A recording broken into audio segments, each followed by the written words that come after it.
Shalom dan selamat pagi jemaat yang dikasihi dalam nama Tuhan Yesus Kristus. Sungguh kita bersyukur hari ini kembali kita bisa beribadah bersama. Meskipun kita tidak beribadah di gereja, tapi kita bisa beribadah di rumah kita masing-masing. Nah, sebelum kita beribadah, ada baiknya kita memperhatikan beberapa hal apa yang harus kita lakukan ketika kita mengadakan ibadah di rumah.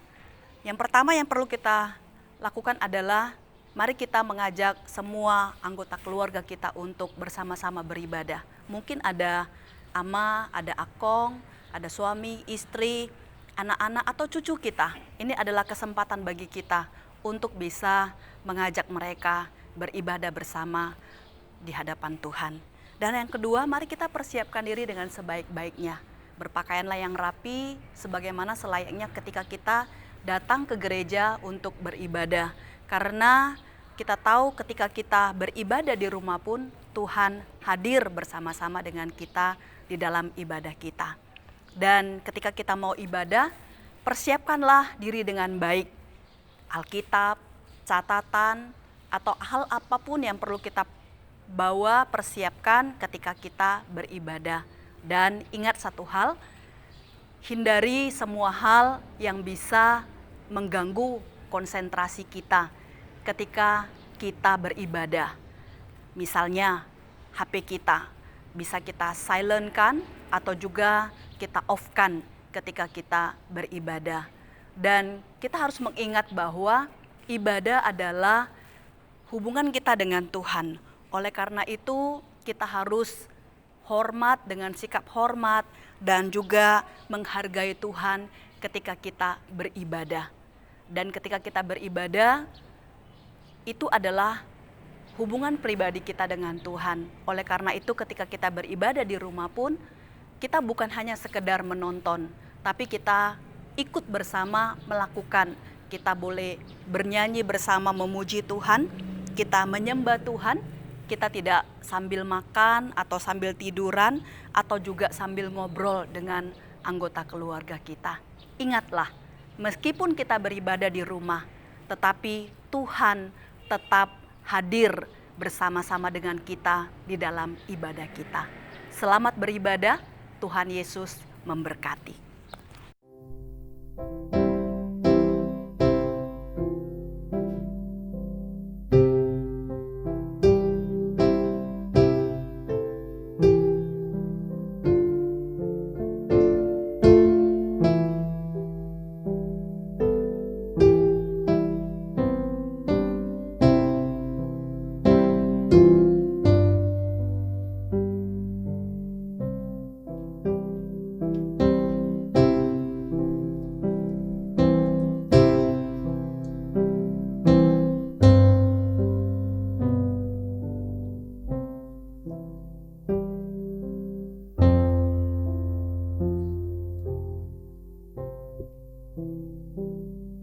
请大家起立， jemaat dipersilakan berdiri. 你们要赞美耶和华，我要在正直的人的大会中，并公会中，以行称谢耶和华。耶和华的作为本伟大，凡喜爱的都必高茶。 Haleluya, aku mau bersyukur kepada Tuhan dengan segenap hati, dalam lingkungan orang-orang benar dan dalam jemaah. Besar perbuatan-perbuatan Tuhan, layak diselidiki oleh semua orang yang menyukainya.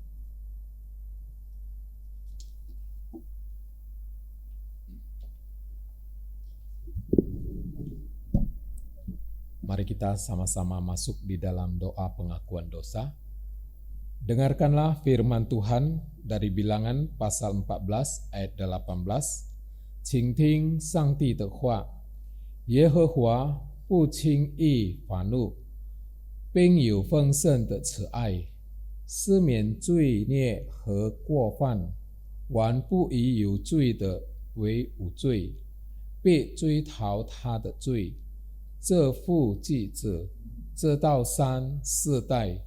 Tuhan itu berpanjangan sabar dan kasih setianya berlimpah-limpah. Ia mengampuni kesalahan dan pelanggaran, tetapi sekali-kali tidak membebaskan orang yang bersalah dari hukuman, bahkan ia membalaskan kesalahan bapa kepada anak-anaknya, kepada keturunan yang ketiga dan keempat. Mari kita sama-sama mengaku dosa kita di hadapan Tuhan.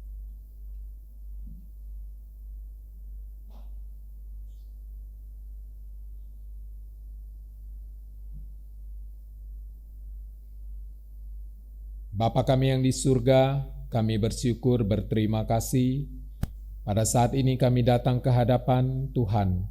Kami membawa segala dosa kesalahan yang telah kami lakukan, supaya Tuhan mengampuni segala dosa kami. Dan kami mau memuji, memuliakan nama Tuhan. Biarlah itu boleh berkenan kepada Tuhan. Terima kasih Tuhan untuk pengampunan yang Tuhan sudah berikan kepada kami. Di dalam nama Tuhan Yesus kami berdoa. Amin.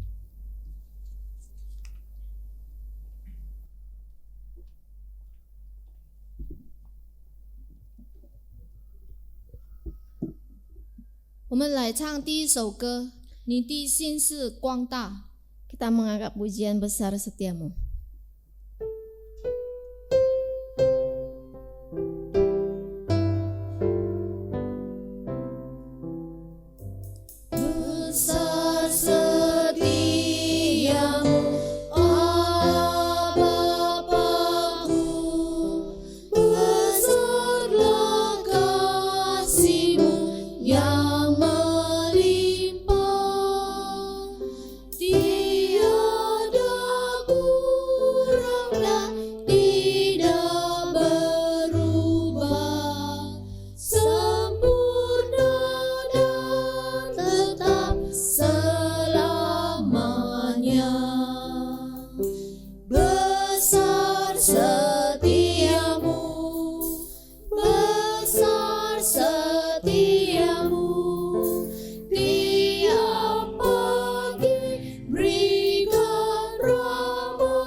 有祷告。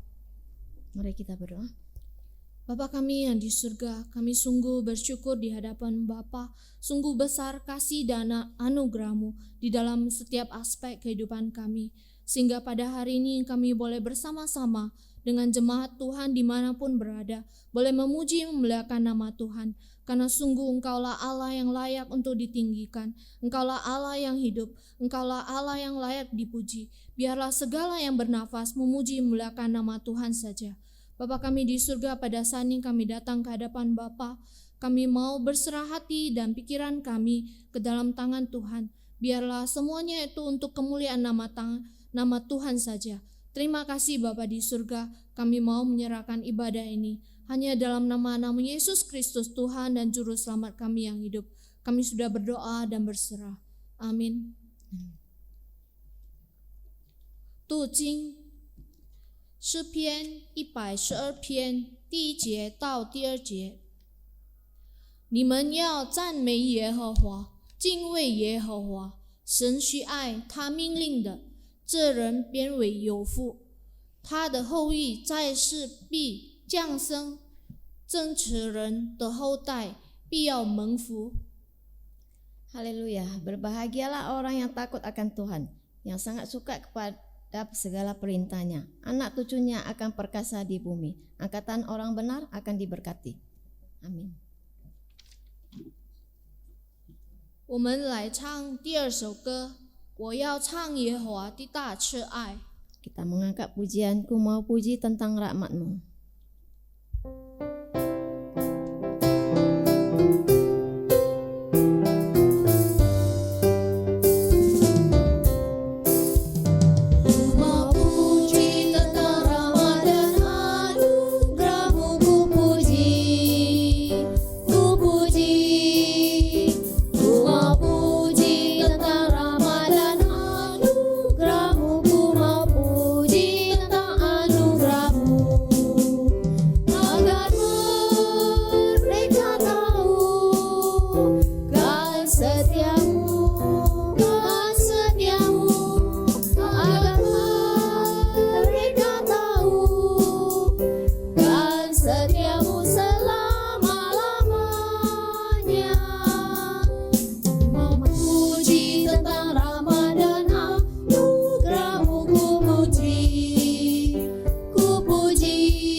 Kita sama-sama akan masuk di dalam doa syafaat. Pertama, kita akan berdoa untuk pemerintahan Indonesia dalam menangani COVID-19. Kedua, kita berdoa untuk pendidikan anak-anak jemaat dengan sistem online. Ketiga, kita berdoa untuk pertumbuhan iman kita semua. Kiranya dalam masa pandemi ini kita semakin mendekatkan diri kepada Tuhan. Kita berdoa. Bapa kami yang di surga, kami bersyukur, berterima kasih kepada Tuhan untuk anugerah Tuhan, kesehatan, kekuatan yang masih Tuhan berikan kepada kami.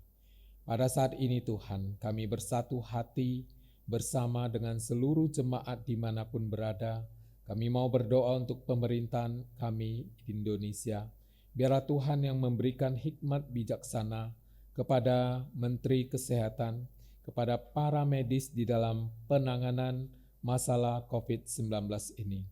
Tuhan, kami mau berdoa biarlah Tuhan memberikan hikmat bijaksana kepada mereka, sehingga apa yang mereka pikirkan untuk pemulihan bagi pasien-pasien agar bisa terjadi. Dan kami bersyukur untuk semuanya ini. Bapa kami yang di surga, pada saat ini kami juga datang ke hadapan Tuhan. Kami mau berdoa pada saat ini Tuhan, untuk anak-anak jemaat, mereka yang masih belajar sistem online, harus didampingi oleh orang tuanya bagi yang masih kecil. Biarlah Tuhan memberikan hikmat bijaksana, memberikan kesabaran kepada setiap orang tua di dalam mendidik anaknya, dalam mengawasi pembelajaran daripada anak-anak mereka. Terima kasih Bapa kami yang di surga. Kami juga berdoa bagi mereka yang sudah remaja dan mulai dewasa. Tuhan juga berkati mereka, walaupun mereka harus belajar secara online, mereka bisa mempergunakan waktu dengan baik, sehingga bisa mendapatkan hasil yang lebih baik. Tuhan yang menolong, memberkati mereka semuanya Bapa. Kami juga berdoa untuk guru-guru di dalam persiapan materi yang akan diajarkan. Tuhan juga berikan hikmat, berikan kesabaran, berikan ketenangan di dalam mengerjakan segala sesuatu, sehingga hasil pembelajaran mereka bisa lebih baik. Bapa kami yang di surga, pada saat ini, kami juga tidak lupa berdoa untuk pertumbuhan iman kami. Kami tahu Tuhan, di tengah-tengah pandemik ini, banyak hal yang bisa membuat kami merasa bahwa Tuhan tidak peduli dengan kami. Oleh karena itu Tuhan, biarlah lewat masalah-masalah yang kami hadapi, kami semakin bersandar kepada Tuhan. Kami lewat apa yang kami alami, kami semakin mencari apa rencana dan kehendak Tuhan.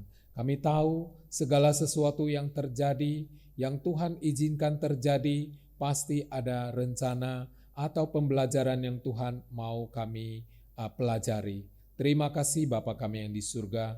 Biarlah Tuhan yang menolong bangsa dan negara kami ini, juga untuk pertumbuhan iman kami ini. Kami mau serahkan semuanya ke dalam tangan Tuhan. Di dalam nama Tuhan Yesus kami berdoa. Amin.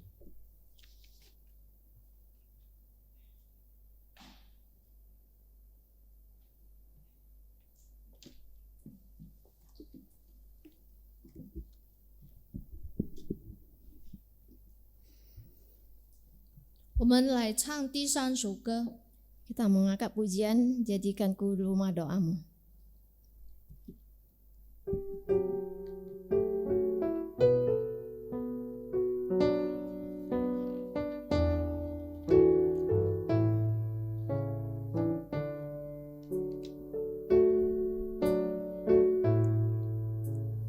Bawa hidupku sekarang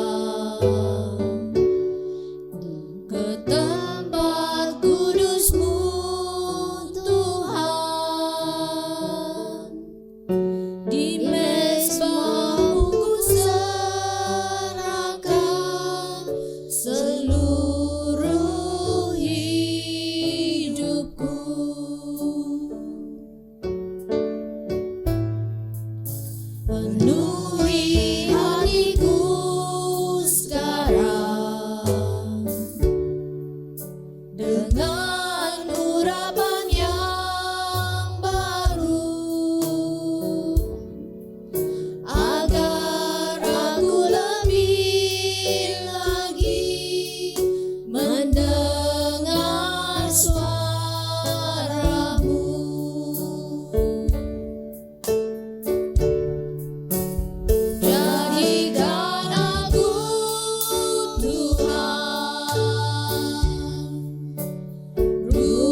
semua suku bangsa datang menyembahmu. Penuhi hatiku sekarang dengan urapan yang baru, agar aku lebih lagi mendengar suaramu.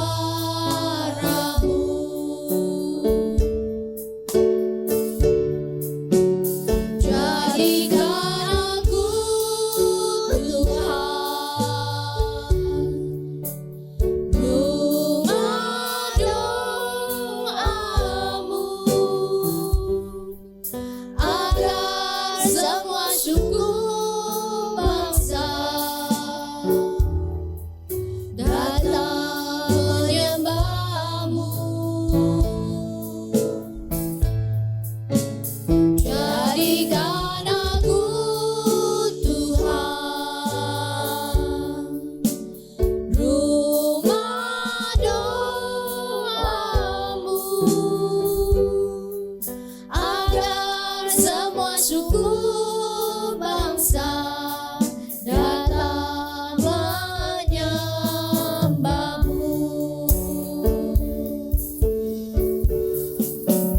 Jadikan aku Tuhan rumah doamu,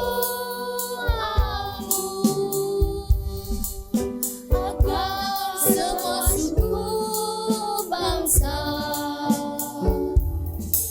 datang menyembahmu. Jadikan aku Tuhan rumah doamu, agar semua suku bangsa datang menyembahmu. Agar semua suku bangsa datang menyembahmu.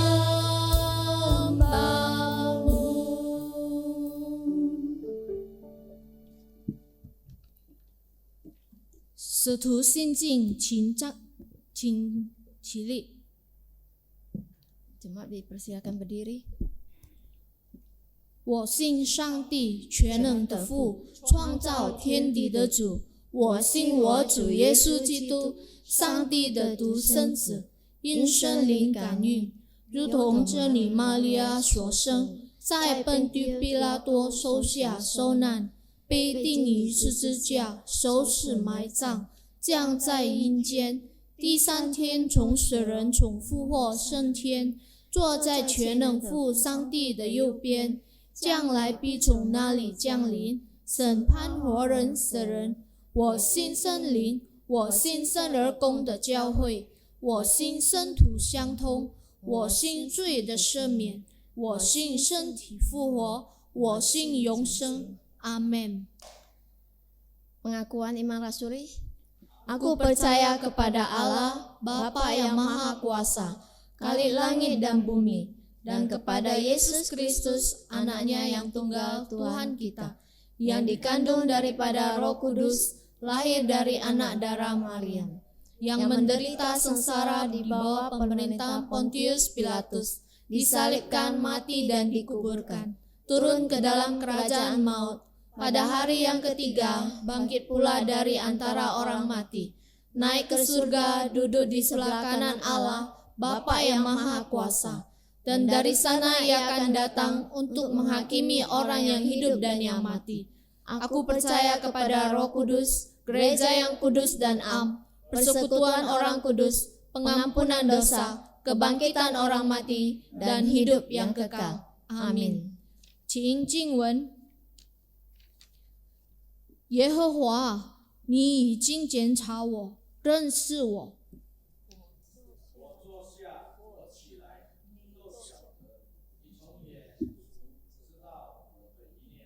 我行路，我躺卧，你都细察，你也深知我一切所行的。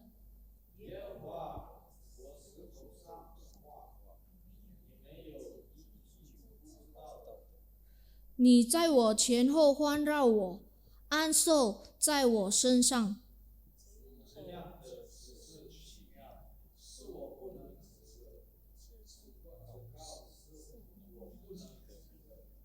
我往哪里去，躲避你的灵；我往哪里逃，躲避你的面。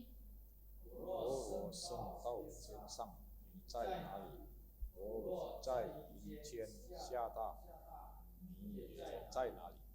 我若展开清晨的翅膀，飞到海去出，就是在哪里，你的手必经到我，你的右手也必扶持我。我若说黑夜必定遮蔽我，我周围的亮光必成为黑夜。黑暗也不能遮蔽我视你不见，黑夜却如白昼发亮，黑暗和光明在你看都是一样。Amin. Responsoria, Tuhan Engkau menyelidiki dan mengenal aku. Engkau mengetahui kalau aku duduk atau berdiri. Engkau mengerti pikiranku dari jauh. Engkau memeriksa aku kalau aku berjalan dan berbaring. Segala jalanku Kau maklumi. Sebab sebelum lidahku mengeluarkan perkataan, sesungguhnya semua telah Kau ketahui, Tuhan. Dari belakang dan dari depan Engkau mengurung aku, dan Engkau menaruh tanganmu ke atasku. Terlalu ajaib bagiku pengetahuan itu, terlalu tinggi, tidak sanggup aku mencapainya. Kemana aku dapat pergi menjauhi rohmu? Kemana aku dapat lari dari hadapanmu? Jika aku mendaki ke langit, Engkau di sana. Jika aku menaruh tidurku di dunia orang mati, di situ pun Engkau. Jika aku terbang dengan sayap fajar dan membuat kediaman di ujung laut, juga di sana tanganmu akan menuntun aku, dan tangan kananmu memegang aku. Jika aku berkata, biarlah kegelapan saja melingkupi aku, dan terang sekelilingku menjadi malam, maka kegelapan pun tidak menggelapkan bagimu, dan malam menjadi terang seperti siang. Kegelapan sama seperti terang. Amin. Amin.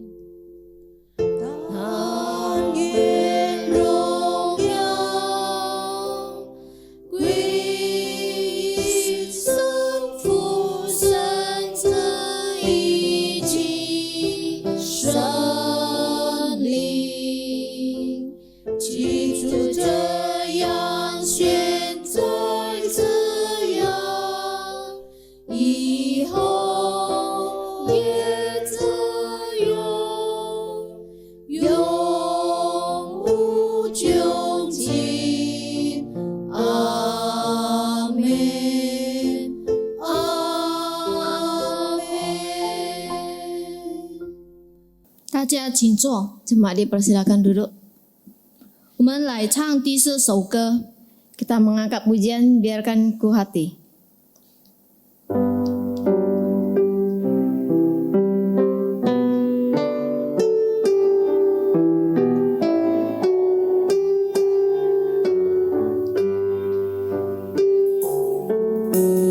Berikanku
hatimu yang penuh dengan belas kasihan.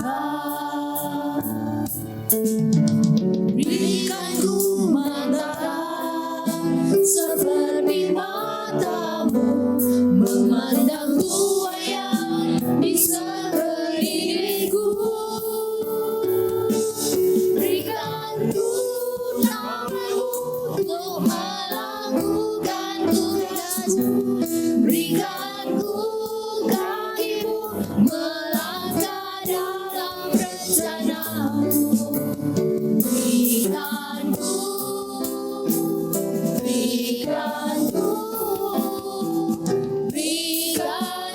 hatimu. Berikan ku tanganmu untuk melakukan tugasmu. Berikan ku kakimu melangkah dalam rencanamu. Berikan ku hatimu.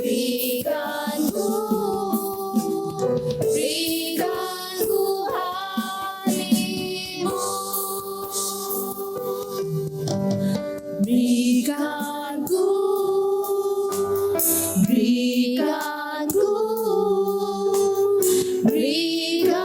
ku hatimu。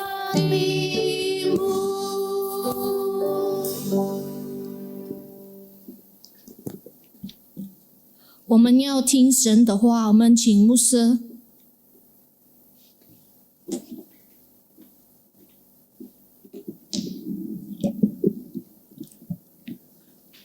Baik, jemaat yang terkasih di dalam nama Tuhan Yesus, sebelum mendengarkan firman Tuhan, mari kita terlebih dahulu berdoa.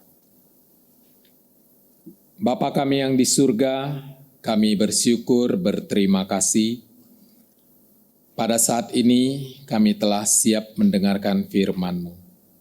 Biarlah Tuhan berbicara kepada kami, sehingga melalui firman-Mu yang akan kami bacakan dan kami dengarkan, Tuhan boleh berkata-kata melalui hamba-Mu kepada kami semuanya, sehingga kami boleh memahami, mengerti, dan mau melakukannya dalam kehidupan kami. Tuhan yang menolong, supaya sebagai orang percaya, kami sebagai gandum yang berkualitas, kami rindu Tuhan yang menolong, supaya kami selalu bersandar kepada Tuhan, dan selalu belajar untuk mengasihi sesama. Terima kasih Bapa, di dalam nama Tuhan Yesus kami berdoa. Amin. Saudara-saudara yang terkasih, kita akan sama-sama membuka Alkitab kita.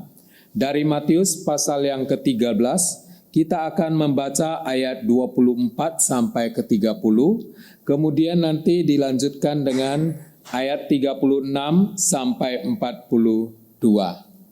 Matius pasal yang ke-13 ayat 24 sampai 30, kemudian ayat 36 sampai 42. Demikian firman Tuhan. Matius pasal 13 ayat 24 sampai 30. Yesus membentangkan suatu perumpamaan lain lagi kepada mereka, katanya, hal kerajaan sorga itu seumpama orang yang menaburkan benih yang baik di ladangnya. Tetapi pada waktu semua orang tidur, datanglah musuhnya menaburkan benih lalang di antara gandum itu, lalu pergi. Ketika gandum itu tumbuh dan mulai berbulir, nampak jugalah lalang itu. Maka datanglah hamba-hamba tuan ladang itu kepadanya dan berkata, Tuan, bukankah benih yang baik yang Tuan taburkan di ladang Tuan? Dari manakah lalang itu? Jawab Tuan itu, seorang musuh yang melakukannya. Lalu berkatalah hamba-hamba itu kepadanya, jadi maukah Tuan supaya kami pergi mencabut lalang itu? Tetapi ia berkata, jangan, sebab mungkin gandum itu ikut tercabut pada waktu kamu mencabut lalang itu. Biarkanlah keduanya tumbuh bersama sampai waktu menuai, Pada waktu itu aku akan berkata kepada para penuai, kumpulkanlah dahulu lalang itu dan ikatlah berkas-berkas untuk dibakar. Kemudian kumpulkanlah gandum itu ke dalam lumbungku. Lalu ayat 36 sampai 42 demikian firman Tuhan. Maka Yesus pun meninggalkan orang banyak itu, lalu pulang. Murid-muridnya datang dan berkata kepadanya, jelaskanlah kepada kami perumpamaan tentang lalang di ladang itu. Ia menjawab katanya, orang yang menaburkan benih baik adalah anak manusia. Ladang ialah dunia, benih yang baik itu anak-anak kerajaan, dan lalang anak-anak si jahat. Musuh yang menaburkan benih lalang ialah iblis. Waktu menuai ialah akhir zaman, dan para penuai itu malaikat. Maka seperti lalang itu dikumpulkan dan dibakar dalam api, demikian juga pada akhir zaman. Anak manusia akan menyuruh malaikat-malaikatnya, dan mereka akan mengumpulkan segala sesuatu yang menyesatkan dan semua orang yang melakukan kejahatan dari dalam kerajaannya. Semuanya akan dicampakkan ke dalam dapur api, di sanalah akan terdapat ratapan dan kertakan gigi. Saudara-saudara yang terkasih di dalam nama Tuhan Yesus, seringkali dalam kehidupan kita hidup berdampingan dengan orang yang baik, dan kadangkala orang yang jahat juga ada bersama-sama dengan kita. Nah, satu kali ada seorang pemuda, dia datang dan dia menceritakan tentang pergumulannya. Karena dia merasa sangat sedih sekali karena ulah teman-temannya di kampus. Oleh karena itu, dia mengatakan, beberapa waktu dia baru mendengar bahwa teman-temannya melakukan hal yang sangat tidak baik. Mereka bermufakat untuk menandatangani sebuah surat yang menyatakan bahwa dosen yang mengajar pada waktu itu tidak berbobot atau tidak bagus mengajar. Nah, hal ini mereka lakukan karena rupanya nilai mereka yang mereka dapat dari dosen tersebut sangat rendah. Jadi mereka bersama-sama kompak kemudian berkumpul untuk mengarang satu surat dan disampaikan kepada pihak kampus. Nah, ini sebenarnya bagi pemuda itu dia tidak tahu. Pemuda itu bersama dengan beberapa temannya sama sekali tidak mengerti akan masalah itu. Hingga masalah itu muncul di permukaan dan banyak orang mengatakan itu dari kelas kalian. Pemuda ini sangat terkejut karena menurut dia bersama dengan teman-teman tidak ada satu kali pun dibahas harus menulis surat lalu membubuhi tanda tangan menyatakan bahwa satu orang dosen itu tidak pandai mengajar. Dan akhirnya karena dia sudah tahu, dia dimintai keterangan dan dia mengatakan, saya bersama dengan teman-teman itu tidak tahu tentang rencana penulisan surat ini. Dan akhirnya, saudara yang terkasih, akhirnya pemuda ini mengalami apa yang dikatakan orang didiskriminasi oleh sekelompok teman-temannya. Di mana mereka berjalan dan berpapasan selalu dikatakan pengkhianat. Pengkhianat sudah datang, pengkhianat sudah lewat. Nah, saudara-saudara yang terkasih, hidup di dunia ini, hidup kita di dunia ini selalu bertemu dengan orang yang baik, orang yang iri hati, orang yang jahat, orang yang melakukan kecurangan. Nah, saat kita hidup benar, mau benar-benar hidup benar di hadapan Tuhan, maka pada saat itu ada begitu banyak orang yang tidak setuju. Mereka biasanya sewot, iri, cemburu, lalu menciptakan satu suasana seolah-olah kita adalah orang yang bersalah. Nah, saudara-saudara yang terkasih, akhirnya banyak orang yang ikut-ikutan menjadi orang yang tidak benar. Padahal di dalam kehidupan setiap kita merindukan hidup yang benar di hadapan Tuhan. Tetapi ketika kita mulai menjalani kehidupan yang benar di hadapan Tuhan, pada waktu itu banyak penghalang, banyak kerikil-kerikil yang harus kita lewati, banyak tantangan-tantangan yang harus kita hadapi, seperti yang dihadapi oleh pemuda itu. Sehingga pemuda ini merasa, kenapa orang-orang yang melakukan kejahatan, orang-orang yang menulis surat yang tidak benar itu, mengatasnamakan kelas, kenapa mereka dipuji oleh orang banyak, disanjung, bahkan mereka diangkat-angkat dan sangat dipuji karena berani menyatakan kebenaran. Nah, bagi pemuda itu bukan menyatakan kebenaran.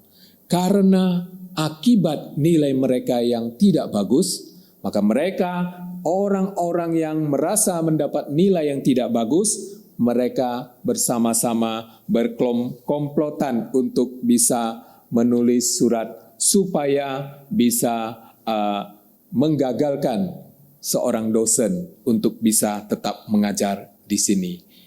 Nah, saudara-saudara yang terkasih di dalam nama Tuhan Yesus, pemuda ini sering bertanya di dalam dirinya, kenapa ketika mau hidup benar itu sangat sulit sekali. Banyak orang tidak mendukung, banyak orang tidak setuju dengan gaya kehidupan kita yang mau belajar benar di hadapan Tuhan. Dan dia berpikir ternyata hidup benar di hadapan Tuhan itu lebih banyak orang yang hidup benar itu lebih terpuruk hidupnya. Hidup mereka lebih menjadi korban pelecehan, korban penghinaan. Nah, saudara-saudara yang terkasih, sebenarnya bagaimana seorang yang mau hidup benar di hadapan Tuhan? Oleh karena itu, kita akan melihat firman Tuhan pada hari ini yang sudah kita baca, yaitu bagaimana hidup benar di hadapan Tuhan dan tantangan-tantangan apa yang akan kita hadapi. Nah, di sini Yesus memulai dengan satu perumpamaan. Dia mengatakan hal kerajaan surga itu sama seperti seorang yang menaburkan benih yang baik. Lalu dia pergi ke ladang menaburkan benih yang baik. Dan sesudah itu, semua orang ketika malam tertidur, datanglah musuhnya menaburkan benih lalang. Nah, oleh karena itu, sesudah benih lalang ditaburkan, orang yang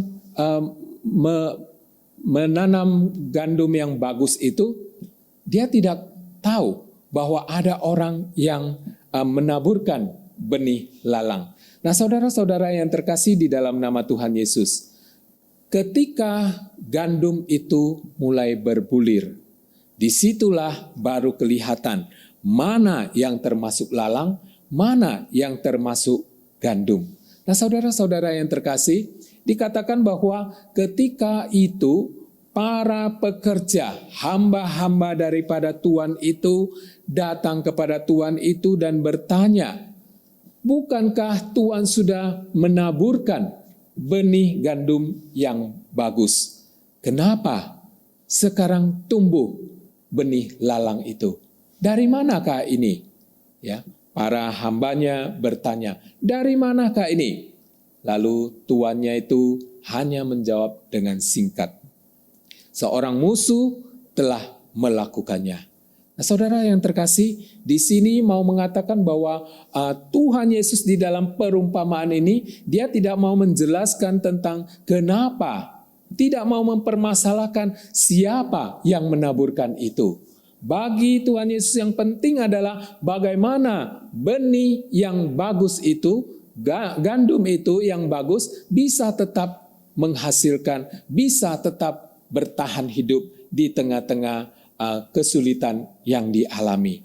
Oleh karena itu, di dalam ayat yang penjelasan itu, yaitu ayat 36 sampai 42, di situ maksud dari perumpamaan itu, Yesus mau menjelaskan kepada mereka, orang yang menabur benih yang baik itu adalah anak manusia. ladang itu dikatakan adalah dunia.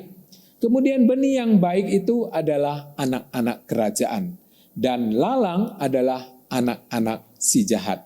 Musuh yang menaburkan benih lalang ialah iblis. Waktu menuai ialah akhir zaman. Dan para penuai itu adalah malaikat. Nah, pada waktu itu orang benar akan bercahaya. Ya, kalau di dalam ayat 43 yang tidak kita baca, di situ dikatakan pada akhirnya orang benar akan bercahaya seperti matahari di dalam kerajaan Bapa yang di surga. Nah, saudara-saudara yang terkasih di dalam nama Tuhan Yesus, di sini mau dikatakan gandum dan lalang itu bentuknya hampir sama. Sehingga bagi seorang yang baru melihat itu tidak bisa membedakan.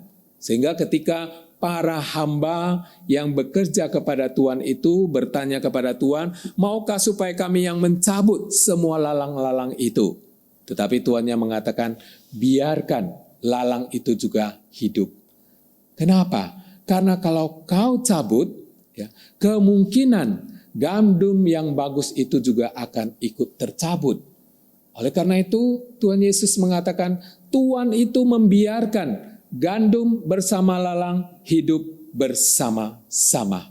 Nah, artinya mau mengatakan bahwa ketika orang percaya mau hidup benar di hadapan Tuhan, mereka pasti berdampingan dengan orang-orang yang tidak benar juga.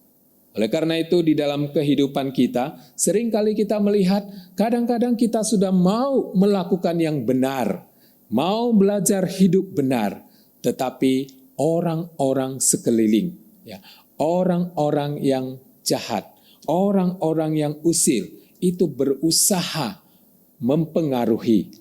Sehingga kita merasa, kenapa saya mau hidup benar kok sulit sekali, banyak sekali tantangan. Nah, Yesus mengajarkan hal ini kepada murid-muridnya, mau mengatakan kepada mereka selama mereka berada di dunia ini, Tuhan juga mengizinkan lalang-lalang itu tumbuh bersama-sama, hidup bersama-sama dengan orang benar. Nah, saudara yang terkasih di dalam nama Tuhan Yesus, ini berarti bahwa di tengah-tengah kehidupan kita sebagai orang benar, di situ juga ada orang-orang yang tidak benar. Orang-orang yang berusaha mempengaruhi kita. Orang-orang yang berusaha membuat kita jatuh di dalam iman kita. Sehingga gandum dan lalang itu, akar mereka saling menghimpit. Dan dikatakan bahwa pada akhir zaman, ketika panen mulai, pada waktu itu barulah disuruh para pekerjanya itu untuk mencabut lalang dan gandum itu. Lalu dipisahkan mana yang lalang, mana yang gandum. Saudara-saudara yang terkasih, lalang berusaha mempengaruhi gandum yang baik. Berusaha untuk menodai gandum yang baik. Tergantung bagaimana lalang itu, orang yang hidup benar itu menjaga hatinya, menjaga dirinya untuk bisa tetap setia kepada Tuhan. Dalam kehidupan kita juga demikian. Terkadang kita merasa bahwa hidup di dunia ini penuh dengan hal-hal yang tidak enak. Ketika kita sudah benar, kita mau melakukan yang benar di hadapan Tuhan. Pada waktu itu orang yang jahat, orang yang usil selalu akan berdampingan dengan kita. Mereka akan berusaha mempengaruhi kita. Sehingga kalau kita mudah terpengaruh, kita menjadi emosi, lalu kita ingin segera menyelesaikan orang-orang yang ingin mempengaruhi kita. Sama halnya dengan para pekerja. Para pekerja ketika melihat lalang di antara gandum itu, dia bertanya kepada Tuhan, maukah supaya kami mencabut lalang itu? Tapi Tuhan itu mengatakan, biarkan lalang itu hidup bersama dengan gandum. Kalau tercabut nanti, mana tahu di dalamnya itu ada lalang yang tercabut. Artinya setiap orang percaya harus menjaga dirinya, harus menjaga hatinya. Dan di dalam kehidupannya harus terus menerus mengejar kebenaran di dalam Tuhan. Harus terus mendekatkan diri kepada Tuhan. Sebenarnya kita sangat bersyukur melalui pandemi ini kita punya kesempatan lebih mendekatkan diri kepada Tuhan. Lebih banyak untuk membaca firman Tuhan, lebih banyak untuk mendoakan orang-orang. Nah, saudara-saudara yang terkasih di dalam nama Tuhan Yesus, bagaimana ketika kita menghadapi orang-orang yang tidak benar? Mereka berusaha mempengaruhi kita. Kita harus mempertahankan diri. Bagaimana supaya kita bisa mempertahankan diri? Kita harus bertekun di dalam firman Tuhan. Kita harus mempunyai kerinduan untuk selalu bersama-sama dengan Tuhan. Kita harus selalu berusaha bagaimana menaati perintah yang Tuhan ingin kita lakukan. Saudara yang terkasih di dalam nama Tuhan Yesus, kalau kita belajar dari jemaat mula-mula, mereka bisa begitu bertekun, mereka bisa terus menghasilkan buah di dalam kehidupan mereka. Mereka bisa terus bertahan, mereka bisa terus beriman kepada Tuhan. Rahasianya, mereka selalu kumpul bersama. Kumpul bersama bukan untuk acara apa. Kumpul bersama belajar firman Tuhan. Mereka bertekun dalam pembelajaran firman Tuhan. Sehingga membuat mereka sangat kokoh. Sehingga mereka tidak mudah diombang-ambingkan oleh pengajaran-pengajaran. Mereka tidak mudah digoyangkan oleh pengaruh-pengaruh yang ada pada waktu itu. Kalau kita melihat pengaruh pada jemaat mula-mula pada waktu itu sungguh sangat besar. Mereka terancam, mereka diancam, dan mereka bisa tetap bersatu dan tetap setia. Dan Yesus melalui perumpamaan ini mau mengajarkan agar setiap orang percaya pada waktu itu mereka mengintrospeksi diri. Mereka ini termasuk benih gandum yang berkualitas atau benih gandum yang tidak bisa menghasilkan buah. Nah, saudara-saudara yang terkasih, ini berarti juga bagi kita harus terus introspeksi diri kita. Kita ini termasuk gandum yang bagus atau termasuk lalang yang berusaha merusak semua yang ada. Nah, saudara yang terkasih, di sini Yesus mau mengatakan iblis yang berusaha melawan itu bukan tandingan Tuhan. Karena tidak ada seorang pun yang bisa melawan Tuhan. Sebab Tuhan itu adalah penguasa yang sejati. Tuhan itu adalah pemilik yang berdaulat, adalah pemilik kerajaan di dunia ini, dan Dia juga yang menciptakan dunia ini. Nah, saudara-saudara yang terkasih, di dalam kenyataan hidup kita sering menemukan banyak orang yang kelihatan seperti seorang Kristen yang baik, seperti seorang pengikut Kristus yang baik. Tetapi sesungguhnya kehidupan mereka tidak mencerminkan tentang Kristus yang Yesus sudah berikan teladan. Misalnya ada orang ke gereja, ada orang selalu mengikuti persekutuan, ada orang yang suka memberikan bantuan, ada orang yang suka memberikan bantuan ke gereja, ada orang yang suka memberikan bantuan untuk anak-anak yatim. Banyak orang yang berusaha bisa memberikan bantuan kepada janda-janda miskin. Nah, saudara yang terkasih, kita melihat dengan mata kita. Kita melihat orang ini sungguh sangat luar biasa, punya hati yang luhur. Ya, kalau di dalam kehidupan dia, apa yang dia lakukan dengan apa yang dia ucapkan, benar-benar itu sangat baik sekali. Tetapi pada kenyataannya banyak orang yang pura-pura menjadi pengikut Yesus yang setia. Rajin ke gereja, banyak memberikan bantuan, tetapi dalam kehidupannya, dalam keseharian hidupnya, mereka tidak jujur, mereka egois, selalu mementingkan diri sendiri. Mereka menjadi orang yang sombong, mereka menjadi orang yang pelit, bahkan meremehkan kekudusan Tuhan. Nah, saudara-saudara yang terkasih di dalam nama Tuhan Yesus, kita manusia sering melihat dari mata kita. Kita melihat dari apa yang bisa kita lihat dari mata kita. Tapi Tuhan ingin supaya kita belajar seperti Tuhan, bagaimana bisa melihat sampai ke hati semua orang.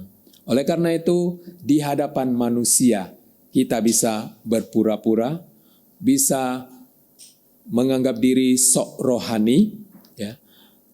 Lalu kita bisa berdoa panjang lebar, tetapi buktinya bagaimana? Bagaimana kehidupan kita? Apakah kita benar-benar jujur di hadapan Tuhan? Nah, sering dalam kehidupan kita sering hidup dengan satu asumsi-asumsi. Misalnya, ketika kita melakukan perbuatan yang baik, ketika kita bekerja keras, kita berasumsi bahwa satu saat nanti apa yang kita pikirkan itu akan menjadi satu hal yang terwujud dalam kehidupan kita. Misalnya kita sekarang ini punya ekonomi yang tidak baik. Kita bekerja keras supaya ekonomi kita lebih baik. Kita yang punya keluarga yang mungkin pada saat ini sedang harmonis. Kita mau supaya kehidupan kita lebih harmonis lagi. Kerohanian kita yang pada saat ini kita anggap masih belum lebih baik. Tapi kita mau supaya lewat kehidupan kita, supaya kita bisa lebih baik lagi. Nah, saudara yang terkasih, tetapi kadang-kadang apa yang kita asumsikan itu hanya sebatas impian saja, tidak pernah menjadi kenyataan. Para hamba yang bekerja kepada Tuhan itu, mereka juga punya asumsi, kalau lalang-lalang ini dicabut, maka gandum ini akan bertumbuh dan menghasilkan buah yang sangat banyak. Oleh karena itu mereka bertanya kepada Tuhan, apakah perlu kami mencabut semua lalang itu? Tapi Tuhan katakan, tidak. Ya, biarkan lalang itu hidup bersama-sama. Nah, saudara yang terkasih, lalu mereka bertanya, siapa yang sudah menaburkan benih lalang ini? Mereka bertanya kepada Tuhan itu. Dan Yesus mengatakan, seorang musuh melakukannya. Hanya itu. Dia tidak menjelaskan siapa musuhnya itu. Bagi Yesus itu tidak perlu. Yang paling perlu adalah bagaimana gandum ini bisa terus menghasilkan buah. Bisa terus di tengah-tengah himpitan lalang itu, dia bisa tetap mempertahankan hidupnya. Bisa tetap setia, bisa bertumbuh dan menghasilkan buah.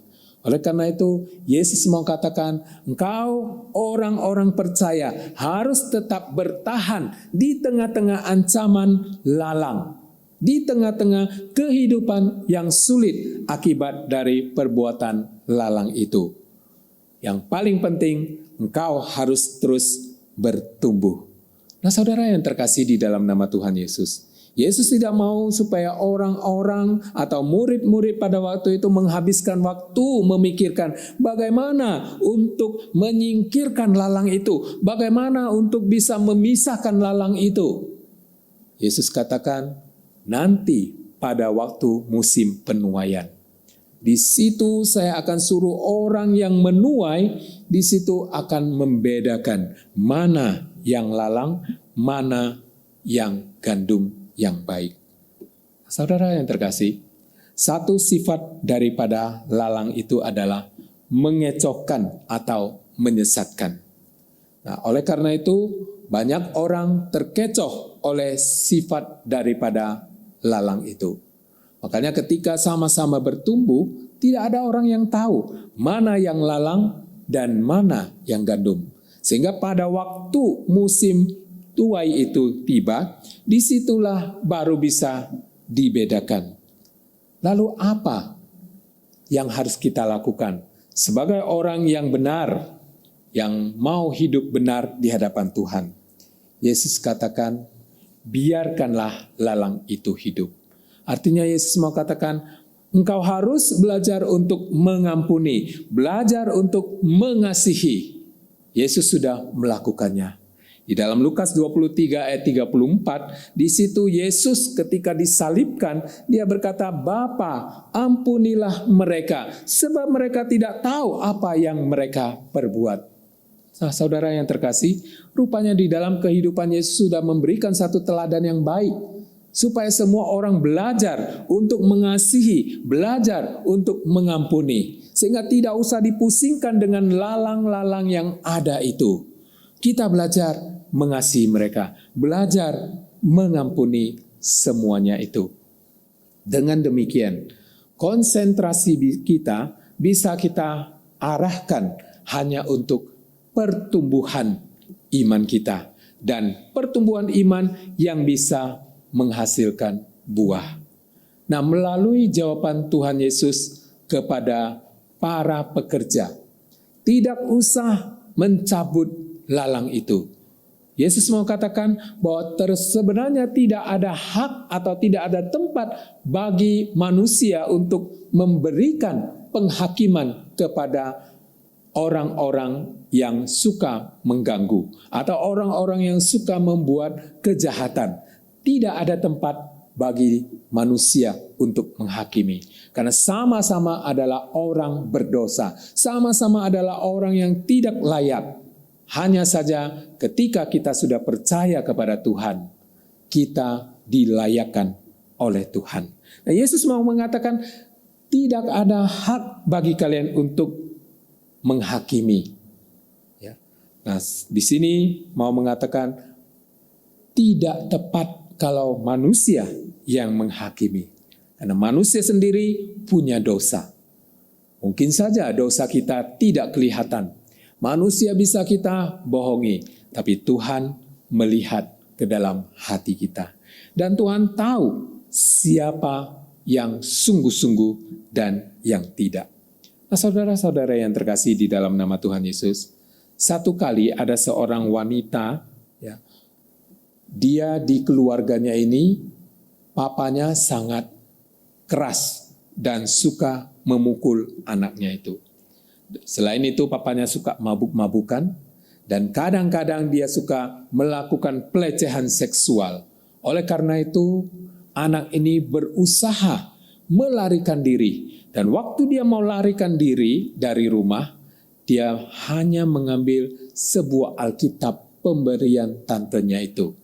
Dia ambil, dia lari ke satu tempat yang sangat kumuh sekali. Di situ dia tinggal selama lebih kurang 5 tahun. Setiap kali ada kesempatan dia selalu belajar membaca Alkitab. Belajar daripada firman Tuhan.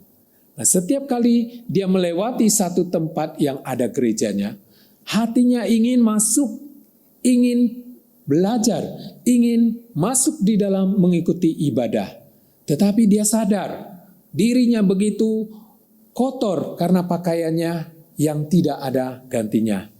Akhirnya dia belajar untuk menabung. Ya, dari hasil tabungannya itu dia bisa membeli satu pakaian yang bagus. Dan waktu dia sudah membeli pakaian itu, dia punya tekad hari Minggu dia harus ikut beribadah. Nah, waktu tiba hari Minggu, setiap malam dia berdoa.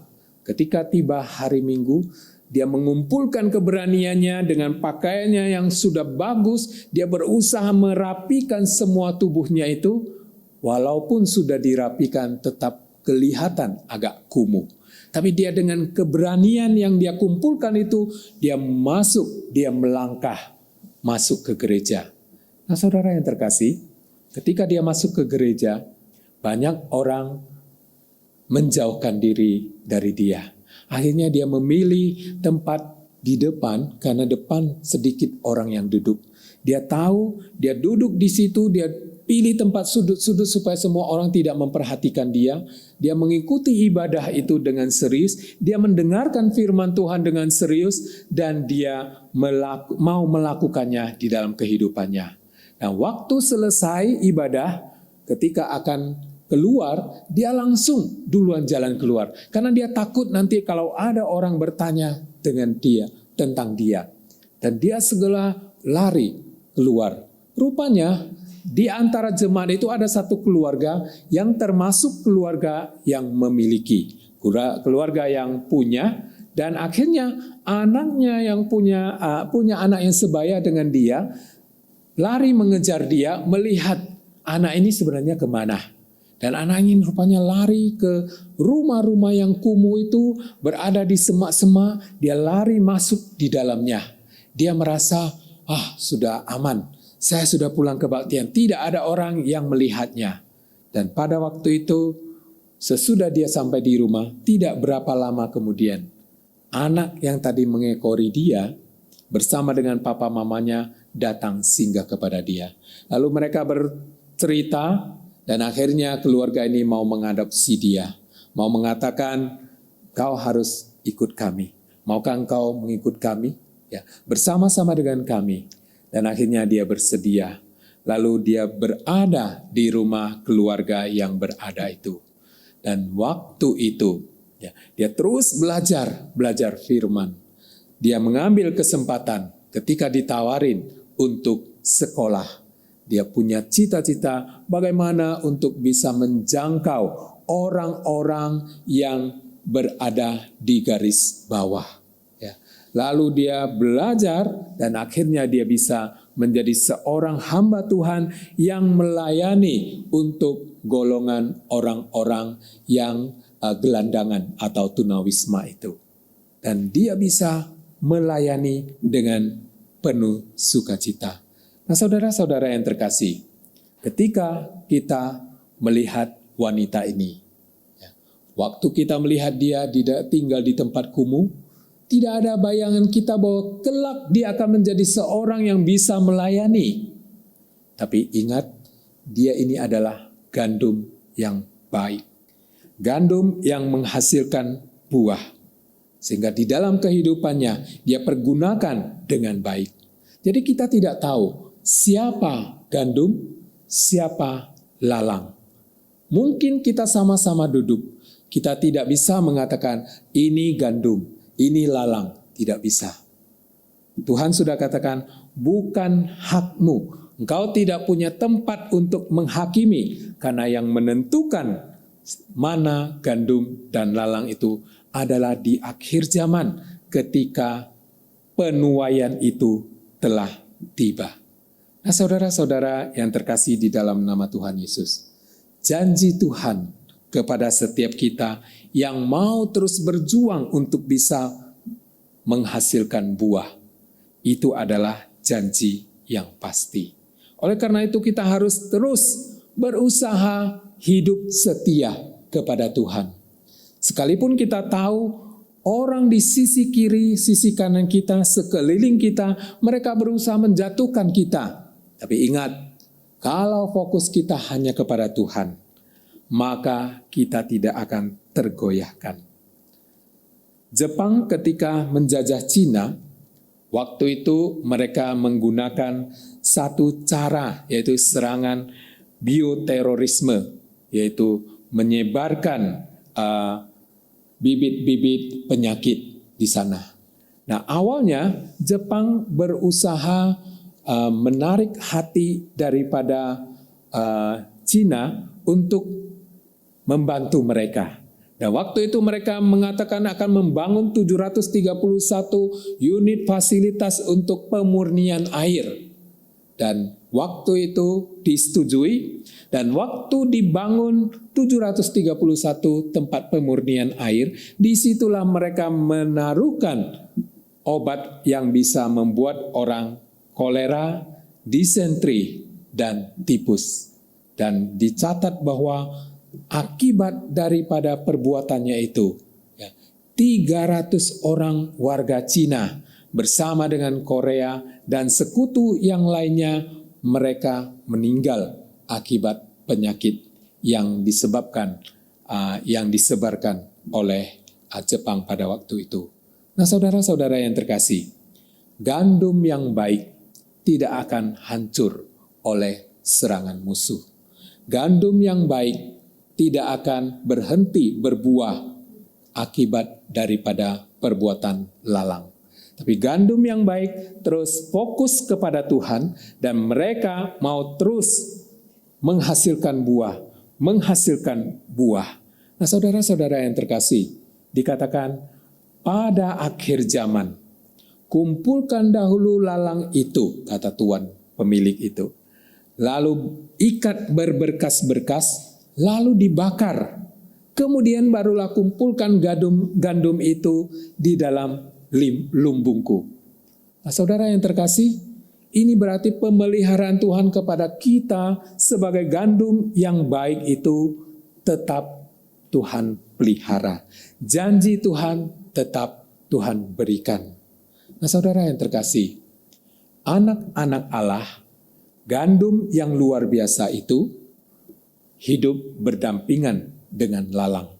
Tetapi kalau kita tetap setia, kita tetap berpegang kepada perintah Tuhan, maka bagaimanapun lalang itu mau menghancurkan gandum yang baik, itu tidak akan terpengaruh. Janganlah kita disibukkan untuk menyingkirkan lalang-lalang yang ada. Karena sebagai manusia kita seringkali mengatakan ingin supaya penghalang-penghalang itu mau disingkirkan sehingga kita bisa terus dengan bebas bertumbuh. Ingatlah, keselamatan anak-anak Tuhan dijamin oleh Allah sendiri. Mari kita tetap berusaha memelihara hidup kita menjadi gandum yang luar biasa. Sehingga ketika masa penuaian itu tiba, Tuhan masih tetap mendapati kita ini termasuk gandum yang berkualitas. Oleh karena itu, mari kita jadi gandum yang berkualitas. Tuhan Yesus memberkati. Mari kita berdoa. Bapa kami di dalam surga, sekali lagi kami bersyukur berterima kasih. Pada hari ini kami kembali mendengarkan firman-Mu. Biarlah Tuhan, kami yang telah Tuhan pilih, kami tetap setia menjadi gandum yang terbaik, yang menghasilkan buah. Tuhan, pada hari ini kami diingatkan bahwa ternyata ketika kami mau hidup benar di hadapan Tuhan, ada begitu banyak tantangan, ada begitu banyak cobaan dari si iblis. Tapi Tuhan, kami belajar tidak mau memusingkan diri dengan hal itu. Tapi kami mau belajar untuk fokus kepada Tuhan, untuk terus bertumbuh di dalam Tuhan. Terima kasih Bapa, Tuhan menolong kami untuk bisa melakukan firman-Mu ini. Di dalam nama Tuhan Yesus kami berdoa. Amin.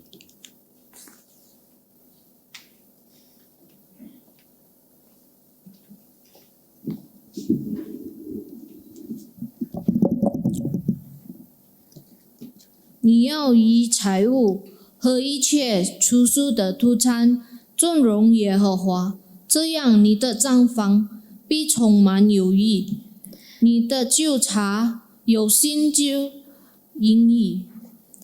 Muliakanlah Tuhan dengan hartamu dan dengan hasil pertama dari segala penghasilanmu. Maka lumbung-lumbungmu akan diisi penuh sampai melimpah-limpah. Dan bejana pemerahanmu akan meluap dengan air buah anggurnya. 我们要奉献，我们来唱诗。 Kita mengangkat pujian Bapak Surgawi memuliaku.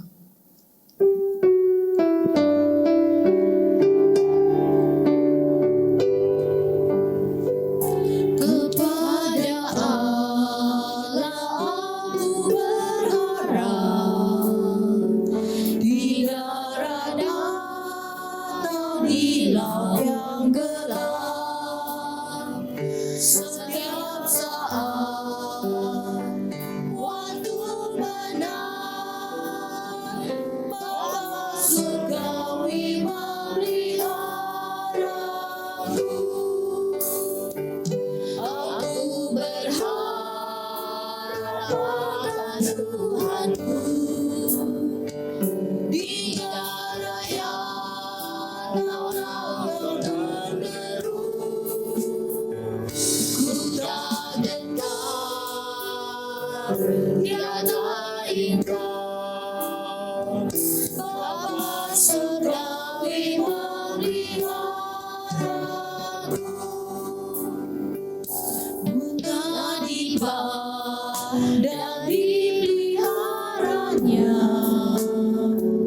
burung di langit pun dibimbingnya.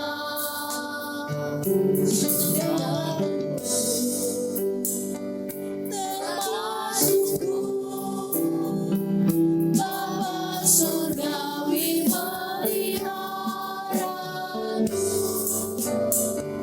Aku berharap akan Tuhanku, biar raya bergeru, ku tak gentar tiada engkau, Bapa surgawi meliharaku.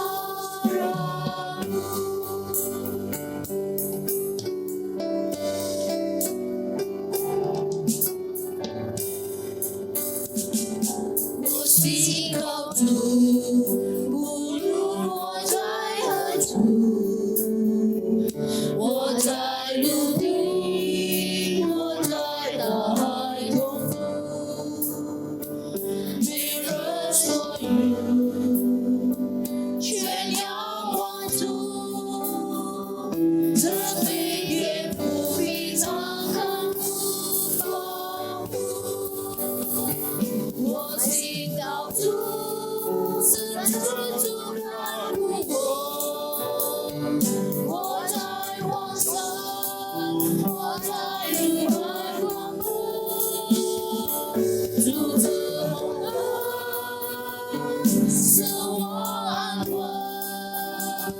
这飞天不必常看不保护。的玫瑰，天途上却看不，天空飞鸟，它也只因为怒。我们主爱，恩可丰富，这飞天不必常看不保护。我祈告主，是主看顾我，我在往上，我在你们广播，主的洪恩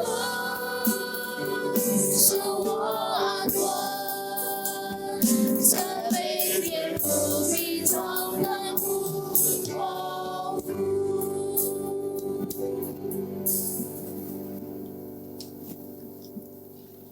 Mari kita berdoa. Puji syukur kami panjatkan padamu Tuhan atas karunia yang Engkau telah berikan pada kami. Terima kasih Tuhan firman-Mu pada saat ini. Kiranya firman dapat menerangi jalan kehidupan kami. Pada saat ini kami datang ke hadapan-Mu membawa persembahan. Kuduskanlah persembahan ini, kiranya persembahan ini dapat memperluas kerajaan-Mu. Inilah doa dan permohonan kami, di dalam nama Tuhan Yesus kami berdoa. Amin. Amin. 但愿上帝祝福我们所分献的一切财物，分别为神，用在神宫，国家神国荣耀主名。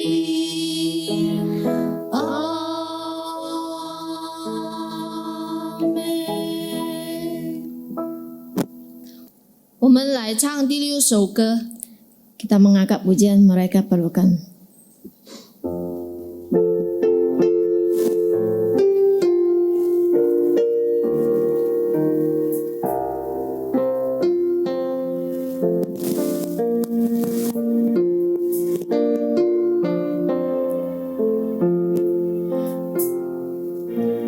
Tiap hari ku temu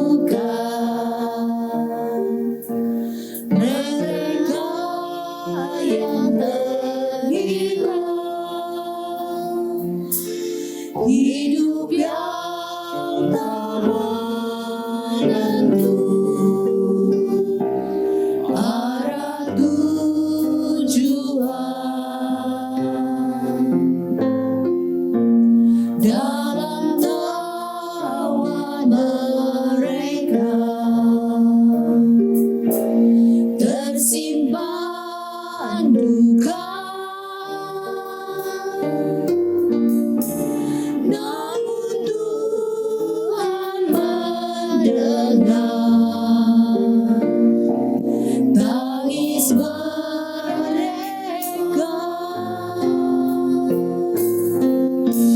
mereka berluka, mereka berluka.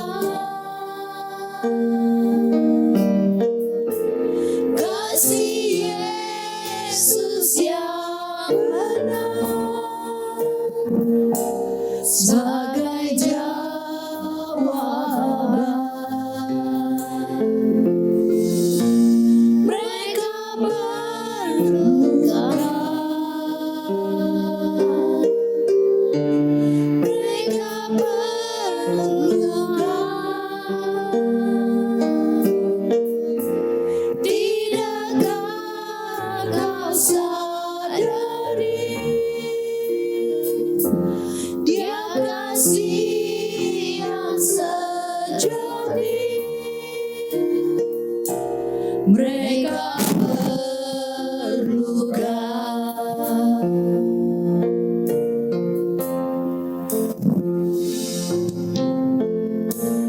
Tuhan memanggil kita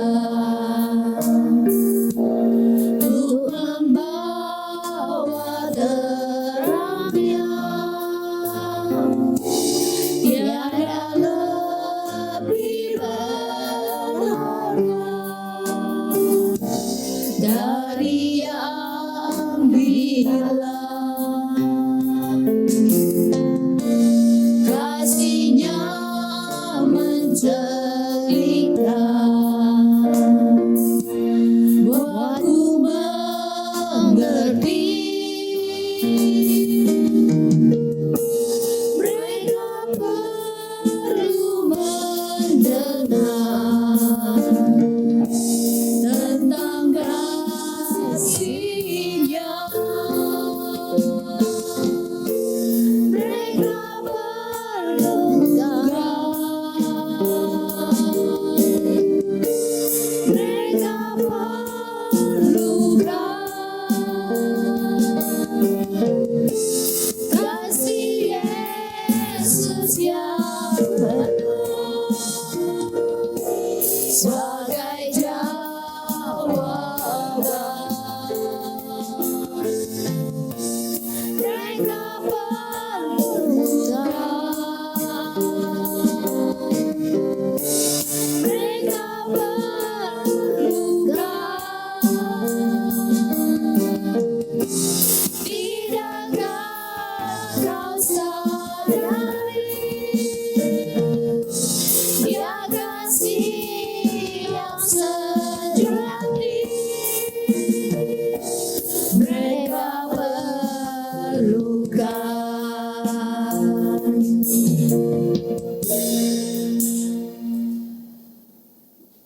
我们在天上的父，愿人都祝你的名为圣，愿你的国降临，愿你的旨意行在地上，如同行在天上。我们这用的饮食，今日赐给我们，赦免我们的债，如同我们免了人的债，不叫我们一切试探，拯救我们脱离凶恶。因为国度、权柄、荣耀，全是父的，直到永远。阿门。不贴着向万国万民，举世赞美父子圣灵，三位一体，同荣同尊。万有之源，万福之本。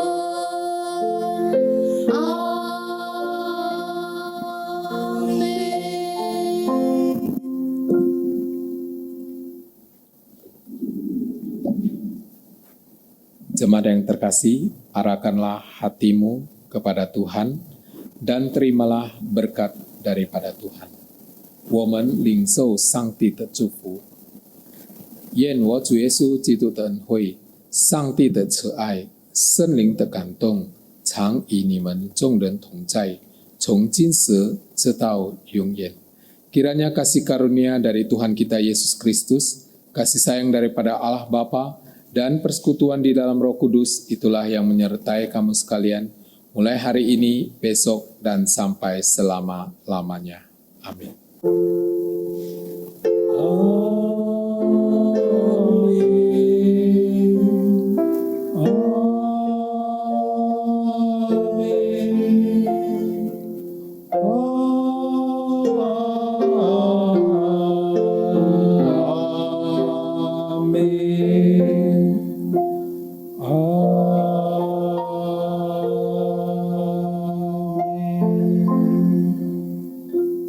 Siap, Moktab.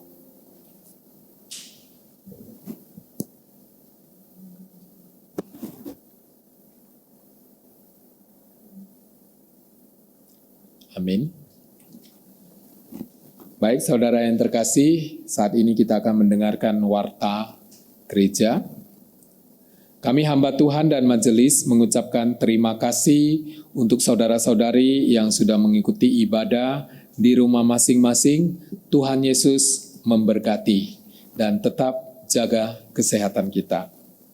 Kemudian kita tetap mengikuti doa Rabu malam pada malam hari, yaitu jam 7.30 malam di rumah kita masing-masing.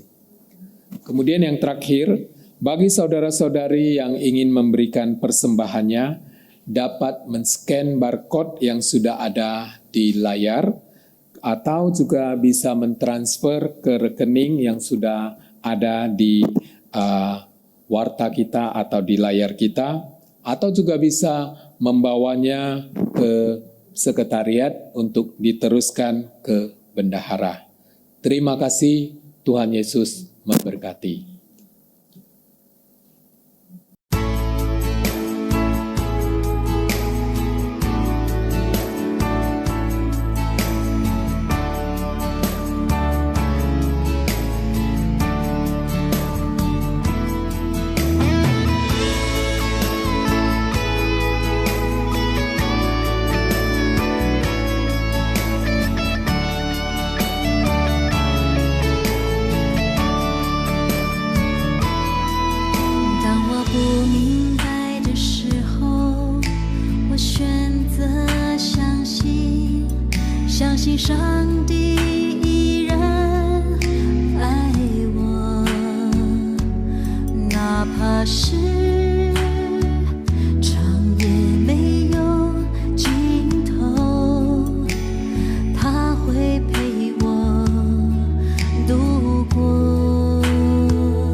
上。